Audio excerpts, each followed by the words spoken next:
Dumelang ra la amogela mo go Daily Thetha on SABC 1. Now we're still amidst the lockdown in South Africa, making sure that we can flatten the curve of now COVID-19, because together we are much more stronger in South Africa. So remember, South Africans, please stay at home, please self-isolate, and if you are feeling any little bit of any type of symptom corona, make sure any help and call before you actually go to the medical centers. Nicolette Wagamashile ngwana wa kwa Bushbuckridge Mapulaneng ena re tshwareleng lona leme la matsogo ke sesi andiswa wa ga Gebashe. Now the World Health Organization, vaccination is the only way in which we can prevent and then also treat tsona the illness. A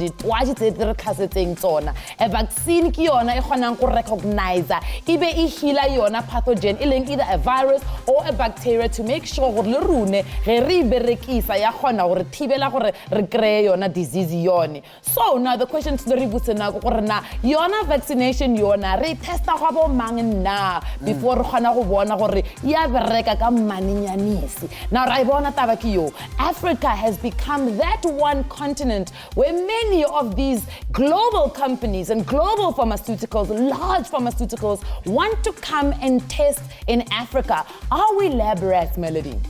Ngibingelele nami emakhaya ngegama umele odwakami yokugcwalisa sibe uziza umusha le kodwa uyazi ke ukangibiza ngosheriff sithi siqhubha indaba lamhlanje sikhuluma kakhulu about how our people have known ukuthi vaccination debalekile because it helps us deal with diseases from ingane encane to abantu abadala. Across the world we've seen how also vaccination has been received by many different people in different cases, but most recently babantu basemzansi have been feeling very uncomfortable, and also not just Mzansi, Africa, because of the statements that have been said and the conspiracy theories that we've read about in the newspapers, speaking about how we are using these tests of vaccines to test on poor people but for the rich. And umbuzo egcina sesiwubuza lamhlanje ukuthi ngempela labantu laba testwe kubona who end up not being able to actually afford these vaccines when they are available, are they being used? Are they really beneficial, or is it just benefiting the rich?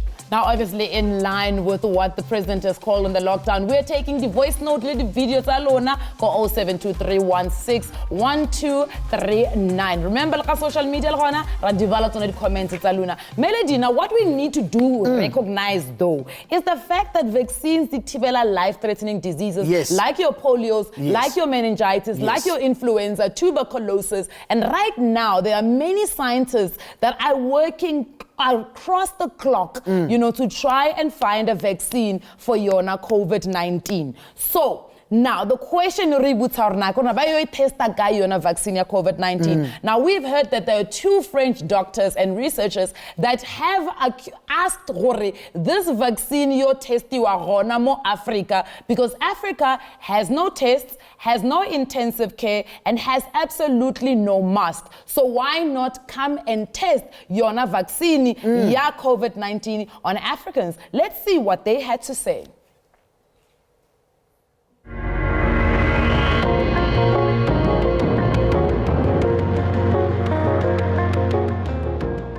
Faire cette étude en Afrique où il n'y a pas de masque, pas de traitement, pas de réanimation, un peu comme c'est fait d'ailleurs pour certaines études dans le sida, où chez les prostituées on essaye des choses parce qu'on sait qu'elles sont hautement exposées et elles ne se protègent pas. Qu'est-ce que vous en pensez ? Alors vous avez raison, et d'ailleurs on est en train de réfléchir en parallèle à une étude en Afrique justement pour faire ce même type d'approche avec le BCG, un placebo. Je pense qu'il y a un appel d'offres qui est sorti ou va sortir, et je pense qu'on va en effet sérieusement réfléchir à ça aussi. Ça n'empêche pas qu'en parallèle on puisse réfléchir à une étude aussi en Europe et en Australie.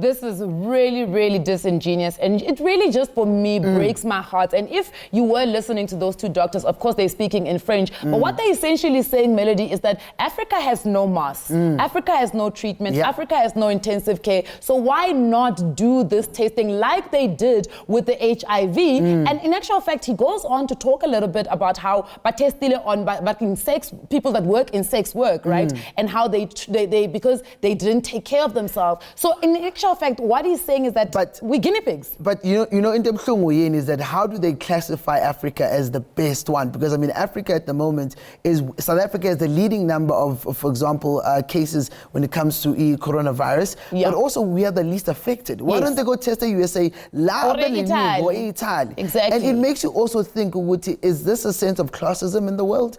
Are we looked down upon Jobusha as guinea pigs? Yes. But also, Nyachabula, when we saw the Director General coming from the World Health Organization, where apumile again, what I do not approve. And he then went on to explain why he believes that the world needs to know that Africa is no testing ground for these vaccines. But Melody, I like the fact that we've seen some very well-known people who are Africans who have made a global name, your Didier Drogba, your Dembamba, coming out and saying, what's our king? We're not lab rats, guys. So the outrage for me was absolutely needed. Let's have a look what the Director General had to say. Then on the vaccines issue, there was, I think, a comment last week from some couple of scientists who said the testing ground for the new vaccines will be Africa. To be honest, I was so appalled, and it was a time when I said, when we needed solidarity, this kind of racist remarks actually would not help. It goes against the solidarity. Africa cannot and will not be a testing ground for any vaccine. We will follow all the rules to test any vaccine or therapeutics all over the world using exactly the same rule. Whether it's in Europe, Africa, or wherever, we will use the same protocol, and if there is a need to be tested elsewhere, to treat human beings the same way, equally. And the hangover from a colonial mentality has to stop. And WHO will not allow this to happen. And it was a disgrace, actually, and appalling to hear during the 21st century from scientists that kind of remark. And we condemn this with the strongest terms possible. But we assure you that this will not happen in Africa and will not happen elsewhere in any country. Proper protocols will be followed, and human beings will be treated as human beings, because we are all human beings. Now we are again, that is the Director General from the World Health Organization, Ashogian Dr. Tedros Ghebreyesus, Ashuguti, iskatsa solidarity, iskatsa kuhlangana nokubumbana njenge-Africa. And it also kind of gives you reassurance, because we think about cases where we saw Israel and Nigeria were the first country used in Africa when they had to test for meningitis a couple of years back. But it also now puts us in the forefront to say the world needs to take Africa seriously. But as Saturday Tuba Sizuguti, we're not nitini on our social media. Now on Facebook, we have Uselo. Uselo says that why that vaccine must be tested on African people. Whoever finds the vaccine must test it in his or her country. Remember, Africa has less than all continents corona-infected people. If they really want to help, they must start where it keeps many people, or it's affected many people, or where the infection rate is too high. And I mean, I agree. You look at, as you mentioned, Italy, the USA are going through the most. Africa is the right place. And I think for me, the other issue, Melody, back when it's now there is a vaccine? And at how much? Do we need to buy it now back? Imagine buy testa ko milling wa go ba bona re ya bereka and then they come back and want to sell it or your home country. It just doesn't make sense to me. We do have another one coming in from Elijah Ore. This one is scary to even start thinking about. It's meaning they do to what? Meaning they too do not know if it will work. So if testing those vaccines meant for Africa to start with, I'm starting to think that it was meant to kill or suffocate Africa, and it all went wrong. So my answer is no. Yazi ngithi ngikhumbuze nababukeli nitype kodwa ngikhumbule ukuthi nakumele siyifunde into enitypeayo ngazi igcine sesidideka. But also a very important point elibekayo, because the point lakhona liyasho ukuthi asivumi thina as Africa, asivumi as African people ukuthi to be used as guinea pigs. Yeah, definitely. I mean, it's for me, it's also a no. Well, bese sibuya ke ku-ad break sizokwazi ukuthi understand kakhulu the importance of a mama vaccine and also how the world perceives it. But all of this after the break.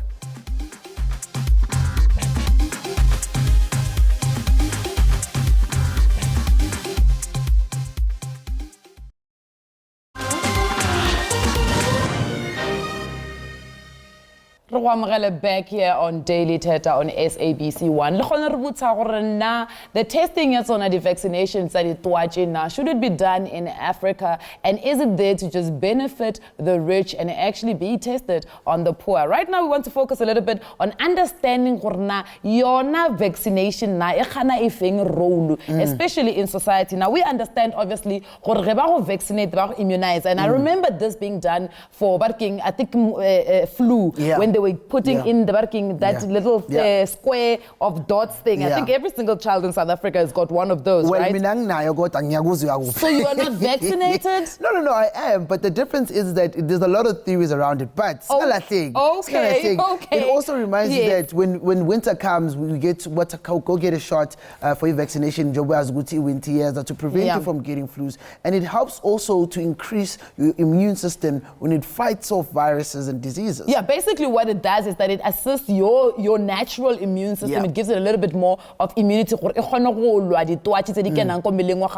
it's bacteria, virus, and that's why it's actually such an important part of fighting any type of life-threatening diseases. Sure. So we can't deny the fact that vaccinations are very, very important. Now the question to the they need to be done in an ethical and a legal way, and that is the big thing.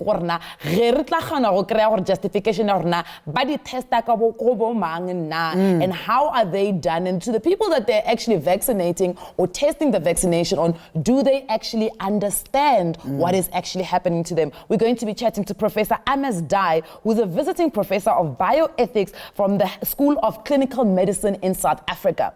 But before Professor and Melody, I want us to go and look at a clip from Dr. Wouter Basson. Now, he was working during the apartheid times in South Africa, also doing very unethical and illegal testing, especially trying to understand what can they use. In actual fact, they were weaponizing medication. Let's go and see now the story of Dr. Death. 2014 is the year in which South Africa celebrates 20 years of democracy. It is a young democracy born out of flowing tears and furious bloodshed. For many years, the black majority had to fight a violent oppression by minority white rule during apartheid. Wounds in the South African psyche still fester, as many of the perpetrators of human rights violations during apartheid walked free and were never punished.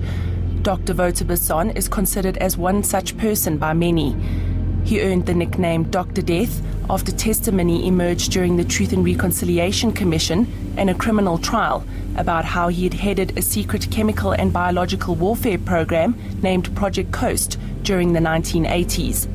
Scientists who worked with Dr. Basson testified that the aim of the project was to develop undetectable and untraceable deadly poisons to attack and kill black struggle leaders and suppress the black population. The most frequent instruction we obtained from Dr. Basson and Dr. Swanepoel was to develop something with which you could kill an individual, which would make his death resemble a natural death, and that something was to be not detectable in a normal forensic laboratory.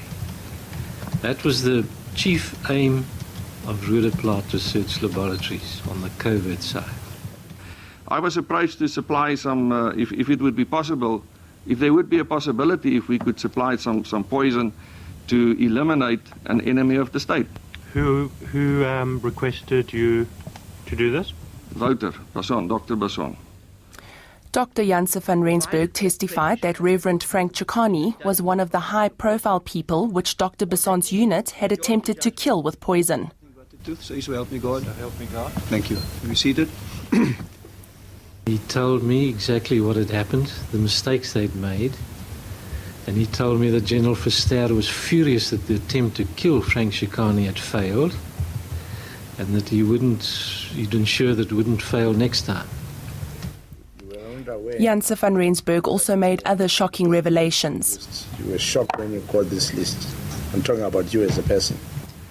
There were also plans to contaminate medication used by President Nelson Mandela at Pollismoor with the untraceable heavy metal poison thallium. Dr. Basson mentioned, after he had told us a lot about the effects of thallium, if you give just the right dose, you mustn't give too much, but just the right amount, then you can cause what appears to be an outbreak of meningitis or encephalitis. You get similar symptoms. And in so doing, he mentioned in passing that he had given some thallium. We said we had given some thallium to Steve Biko. Now uyayibonela ke wena mbukile ekhaya ukuthi kuningi that has happened in the past that has taught us lessons njengoba sizibona namhlanje about how things were done and how things need to change for the better. Ukukhulukazi ukuthi sikwazi ukuthi sithembe the medical experts. I mean, just looking at that clip, a lot of emotion iyavela, and you find yourself questioning ukuthi ngempela at what stage will we be considered as abantu abamnyama kwizinto enje to have an actual point ukuthi we're human beings, not. And I mean, later on, Melody, we're going to talk a little bit about that distrust that exists when it comes to these kind of things, because when you watch something like that, there were people that had the access to be able to weaponize so that you can suppress a population, suppress a community. It means that these big pharmaceuticals they have some sort of power to be able to just really do whatever it is that they want. And that for me is unfortunate, because we know the importance of vaccination. We know why it's iyathlokagala. So now you're casting this dark cloud on it. But I think let's speak to Professor Ames Dai and get a better understanding of what is the role of vaccination, and also just looking at the history of healthcare in Africa. Professor, welcome to Daily Thetha. Good morning. Thank you for having me on the show. I just have one correction. I'm not with the University of South Africa. I'm with the University of the Witwatersrand. Oh, all right. Thank you very much, Professor, from the Witwatersrand. I think let's quickly go into the history of vaccination. Now, we know you've done extensive research, in getting to understand medical tests, the experiments that go into it. Can you please just tell us how old this culture of vaccination actually is? So it is quite old, but I think the focus should be the concerns with regard to using Africans as guinea pigs. Yes. And I think let's go into that. Sorry, Professor, just quickly. We're going to go into it. We just want to give a contextualization the history of where vaccination actually comes from. So vaccinations come from, we go as far back as Louis Pasteur. And vaccination. So we know from history that vaccinations are very important, and it is because of all the vaccinations and the experiments and research that went into the vaccinations that allow for us to be where we are today in terms of our health and well-being. So vaccinations are extremely important, and especially more so considering the COVID crisis that we are in now. It's really important to work towards a vaccination. I mean, Professor, just to extend on your point of the importance, we then have a culture that lacks the importance of the test itself. The testing process is the key part of seeing how far the vaccine can work in our community, and probably what are we as a society not understanding about the importance of testing? So we as a society are not understanding the importance of testing is because we're having a lot of, I would say, information, fake information that goes around.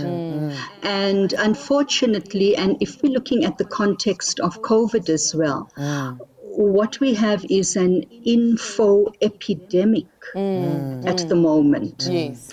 And I think we as society must be responsible, and we need to scrutinize what we actually read, especially with social media now. And we need to be able to sift fact from fiction. Yes. Because it is the fiction and the fake news that's really harming the situation generally, and it's going to harm the research as well. We need research to ensure that our people are protected, are treated and protected, and they get evidence-based treatments. Professor Dai, we just to come back into our conversation, we're going to come back with you after the break. We want to get into the understanding of what type of communities are best suited for testing and for, testing these vaccinations. As you had alluded earlier on about, the vulnerable, which we know Africa is part of that. So that's the conversation we want to come back into, and we'll come back to you right after the break, talking to Professor Dai, who's done extensive research on vaccinations and just getting an understanding of the important role, Melody, that we know vaccination plays. But at the same time, we want it to be ethical, we want it to be legal. And nakhona futhi lana sithola khona ukuthuba ukuthi sifundise nalo hlelo ekhaya umuntu omdala ukuthi ngempela indaba kubalekile ukuthi umuntu abe part of this process of understanding of how vaccines work. Konke lokhu besibuya after the break.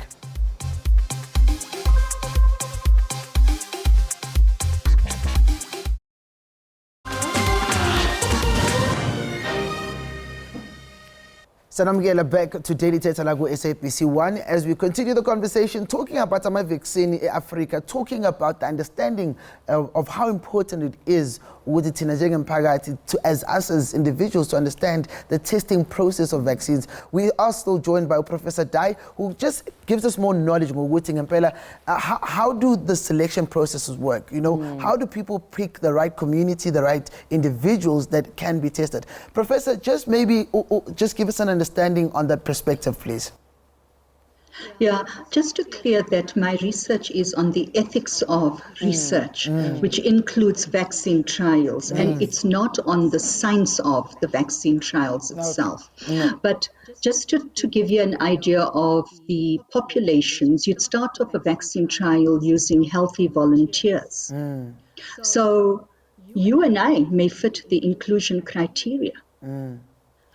So, the statements about vaccine trials being done amongst vulnerable and exploiting the vulnerable, one needs to clarify those myths. Sure. Yes, in the past, there have been problems, and you did play the voter baton issues, but we've actually moved really far away from that.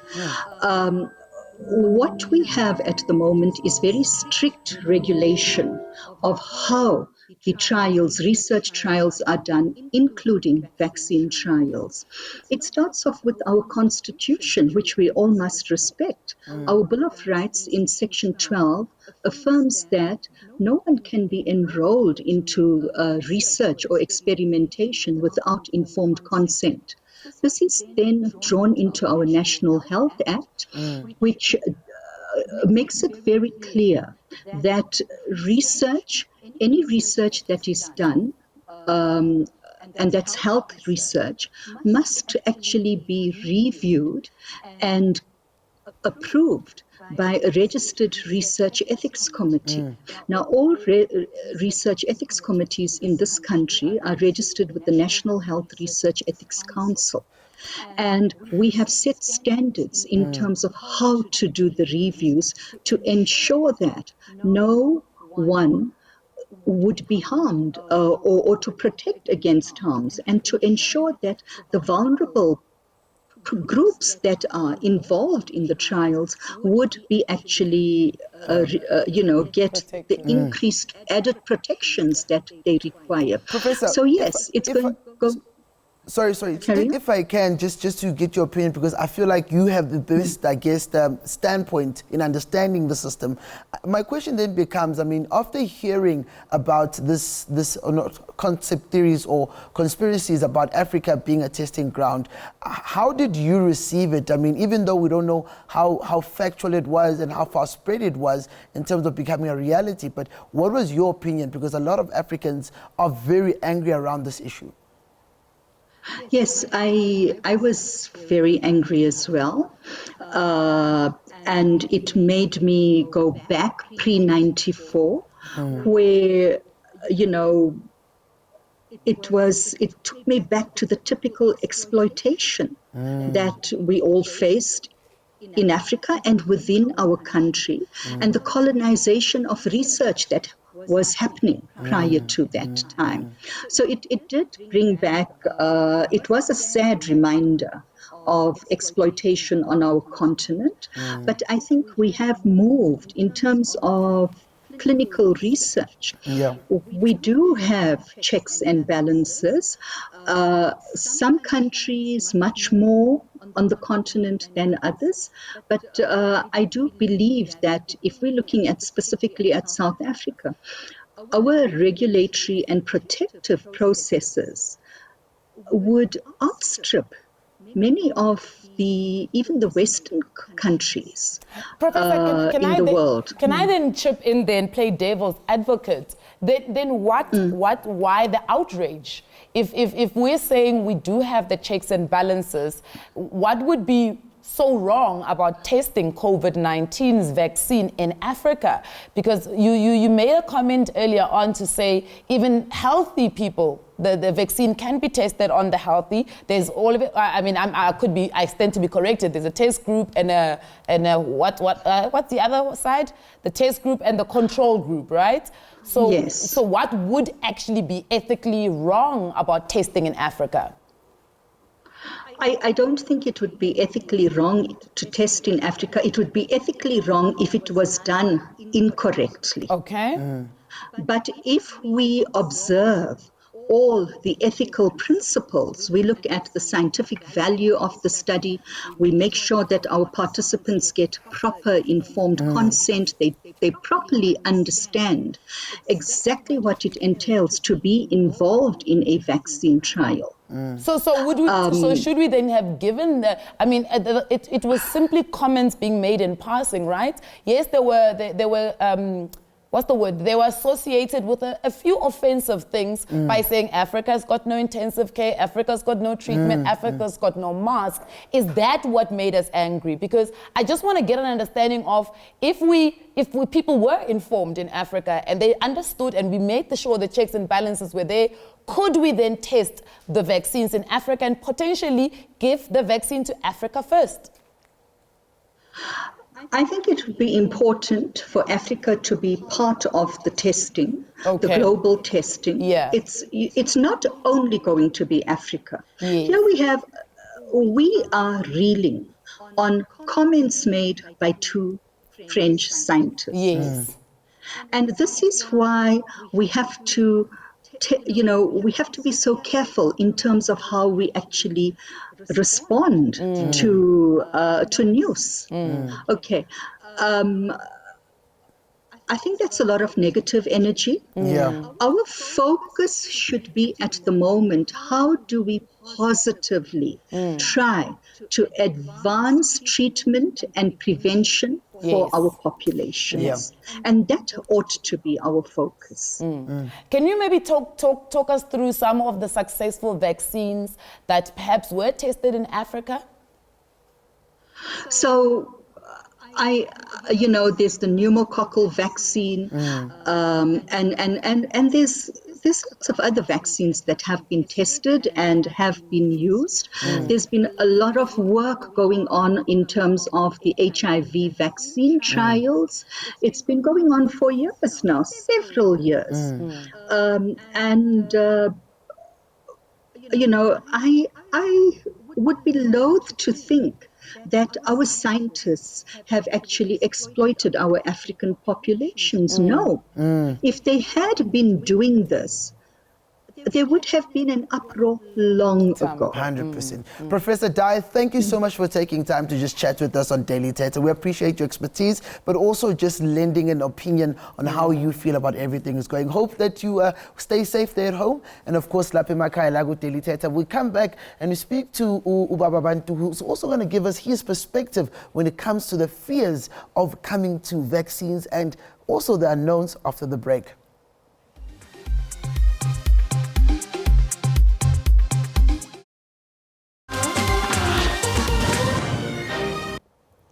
Welcome back to Daily Thetha Lago SABC 1, the biggest youth show in South Africa, Mzansi. As we continue our conversation at this point, talking about vaccines and on the negative and how things have been done wrong in certain communities. But I guess on this quick video where we see when things are done right, how does it actually look like? Welcome back. A patient in London has become the second person ever to be seemingly cured of HIV in the world. The news comes 12 years after the Berlin patient was also cleared of HIV. Announcing the news, scientists say the London case received a bone marrow transplant from a virus-resistant donor 3 years ago. 18 months after stopping his antiretrovirals, the virus is still not detectable. About 37 million people are currently infected with HIV across the globe. The AIDS pandemic's killed around 35 million people since the 1980s. Now, a British HIV-positive man has become the second known adult in the world to be cleared of the AIDS virus. He's being called the London patient. Reuters' Kate Kelland has been following the story. This man was living with HIV. He also developed Hodgkin's lymphoma, which is a type of blood cancer. He became very sick, and 3 years ago his doctors decided to try a last-ditch attempt to save his life, and they offered him a bone marrow transplant with stem cells from an HIV-resistant donor. So the donor's cells had a particular genetic mutation known as CCR5. This is a very rare mutation. It's usually only found in people of Northern European descent, but it is very rare, and it makes his cells resistant to the virus that causes AIDS. This is very significant. The International AIDS Society has described this as a critical moment in the search for a cure.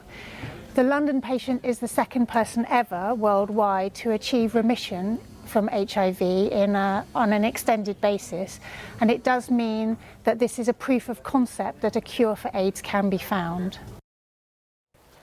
Kuyajabulisa ukubona umsebenzi omuhle with that vaccines are able to put out into the world, because I mean, thinking in South Africa, we are one of the most hit countries in the world when it comes to HIV infections, but also that means we are now also possibly closer to an opportunity of us then finding a cure for HIV and AIDS, and they also get a time to then start afresh in their new season of life post the actual virus itself. No, it's really exciting, Melody, and Kaza, because I'm just thinking about the positivity that comes with it. And these are the stories that we need to be spreading around. Who started to change that culture and that mistrust that and also they take out the fear that comes with it, because I mean, of course, there's a lot of fear that sits with it. But also in this point, we want to bring in Ubaba Buntu, who's going to come and join us and just give us a bit of understanding, because when you look at our African cultures and African countries and how over the years we have been the ones that have been at the receiving end when it comes to the shortfall, the incorrect use of vaccinations, the testing, and all these things that have put us back to question a lot about our society. And maybe is that the source of our fears as Africa, as Africans, when it comes to vaccinations? Baba Buntu, welcome to Daily Thetha. Thank you so much. A very good morning to all of you and everyone who's at home watching the program. You know, we're just chatting around the fears of a lot of people that they have when it comes to vaccines and understanding vaccinations. Do you think the past holds a very strong hand for us, you know, really being afraid of the thought of being vaccinated? You know what? I think definitely so. And I think there's two things we need to remember at this time. First of all, we need to remember. And when I say that, I mean we need to understand our continent in a new light, because many of us have now started to relate to our continent as a place of need, as a place that needs help from outside, as a place that cannot really stand on its own. So we feel weak, we feel marginalized, we feel that we don't really have viable solutions. And that is so far from the truth, because for thousands of years, we had a very strong understanding of medication, of diagnosis, even vaccines. We can find traces of vaccines and understanding of that in our indigenous knowledge systems. And I think the second thing that is important to say is that for a very long time, starting with colonization and people who have invaded us and taken over the control of Africa, we have also become a people who are used to now be the testing place for vaccines, for medication from other places. We have become a dumping site in many ways. And I think that the current aversion against vaccines and medication from the West really has a strong historical line in Africa, because we have found out just too late that something that was introduced 10, 20, 30 years ago actually wasn't something we should have accepted. So I think there is that stronghold in many people now saying that, you know what, we're not going to go down this road again. This is already a troubled continent.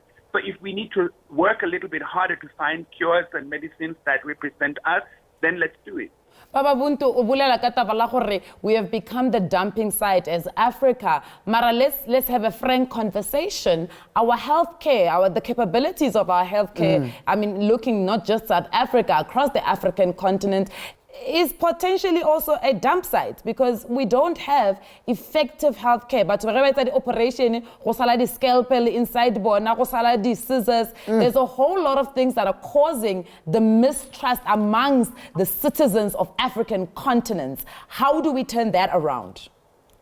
Okay, so this is where we lack actually the leadership that can make us to trust our leaders and our countries again, because even with this corona issue that we are now living with, I think many of us are very disappointed in the leadership. It seems like the leadership is taking cues from the outside world, and don't really come forth and say something of substance from within about our healthcare systems, about how things can be done, about how we also acknowledge our indigenous knowledge systems. I think Baba Buntu, just a quick one before you carry on with your sentence. Are you disregarding the fact that South Africa has gone out to its people who is at the testing versus what the rest of the world has done, where it's waited for testing? Is that not something commendable from our leadership?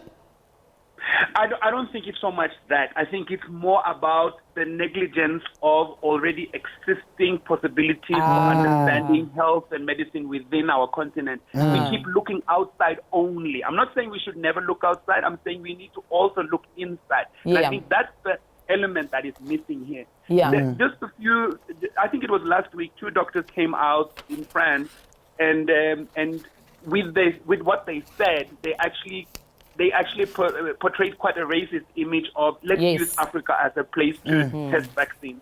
Where were our African leaders? They should be the first one to say that there's no way we're going to accept this form of medical politics. We stand up against this. We got you. And I think many of us missed that voice from those who are in leadership of our continent. You know what we'll do, Baba Buntu, is that you're just going to keep you on the line. When we come back, we're going to go to a quick ad break. We'll come back. We'll also speak a bit more to Baba Buntu about the roles that our community leaders also play in these times after this.